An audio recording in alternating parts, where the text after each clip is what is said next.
Howdy folks, EJ here, and unless you have some sort of a seeing problem, you're probably aware that I'm standing in a very dangerous world. And it may look like that it only has the potential of being dangerous, but let me tell you, the danger of TNT being ignited and blowing up your entire world isn't just a very real possibility, it's an imminent fate.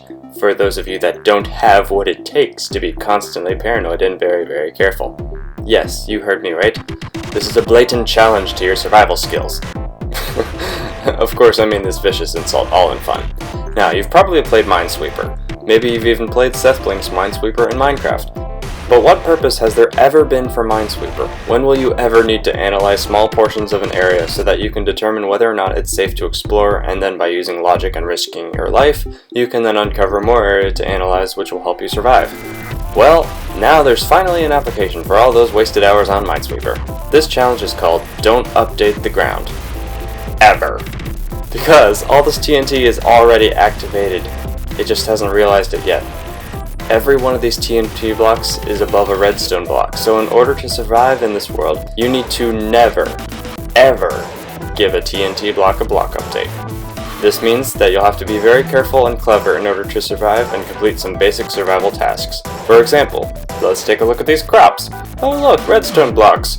Since TNT is always above redstone blocks and never below, that means I'm probably good to go ahead and break this, assuming that there's no TNT to the side of this block and below these two things. But you know what? I'll risk it, since I've only just started and I've got nothing else to lose. Haha, I was right. So, as you can see, in the beginning there's a lot of risk in trying to figure out what you can do and what you can't do, and trying to get enough materials to make it up to the top of the bedrock wall, along with the only animals on the map. Oh, and I can probably break this too, right? Wrong. Water update. Boom. Also, creepers exploding will probably be an instant game over. Oh, and by the way, if you fail the challenge, Minecraft updates the super flat world and tries to generate more terrain than it can handle.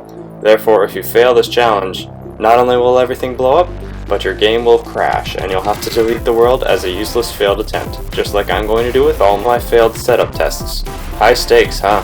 You spawn in the village. Your challenge is to build over this bedrock wall and get into stage 2, where you live in basic survival mode while adapting to techniques of not digging straight up to the surface, etc., and where your game might not crash. Maybe.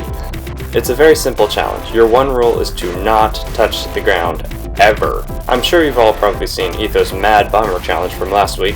If you haven't, I'll put a link to his video in the description. I saw his video too, and it inspired me to go ahead and finish up my very simple concept for an explosive-based challenge of my own. And I realize that I'm about to go off on a bit of a tangent here, but don't worry, there are lots more explosions in a bit. Now, the reason I gave up on trying to make the map work a month ago was, well, let me go ahead and show you. I had this idea, and I thought it would be a 20-minute setup of the map, and then boom. Or not boom, I guess. Either way, boom, the map is done. Make a short video explanation, release the goofy challenge, done. But it didn't turn out so simply. The hardest part of this challenge for me so far has just been setting it up. Because look at how many stinking worlds I had to go through, not even including the ones that I accidentally blew up and deleted, in order to make this work. This map kept exploding on me due to lava lake generation, even though I MC edited away all the lava. It blew up because ocelots spawned in a jungle temple and activated redstone that blew up everything. It even blew up because of a stupid villager trying to farm his crops. And then after I thought I'd solved the problem by killing all entities, removing all flowing things, and deleting all fires, removing all weeds and other blocks that could possibly provide a block to update, yet everything still blew up as soon as I loaded the world up, seemingly due to the game providing random, uncontrollable block updates. Honestly, even now that I've finally managed to make the map stable for playing, I still don't know what went wrong before, because I did everything exactly the same with this map. Let's just say that this map concept is extremely delicate and unpredictable, but at least it's working this time, and it is definitely a hard challenge and a weird workaround to do in survival. Anyway, I'm done ranting now.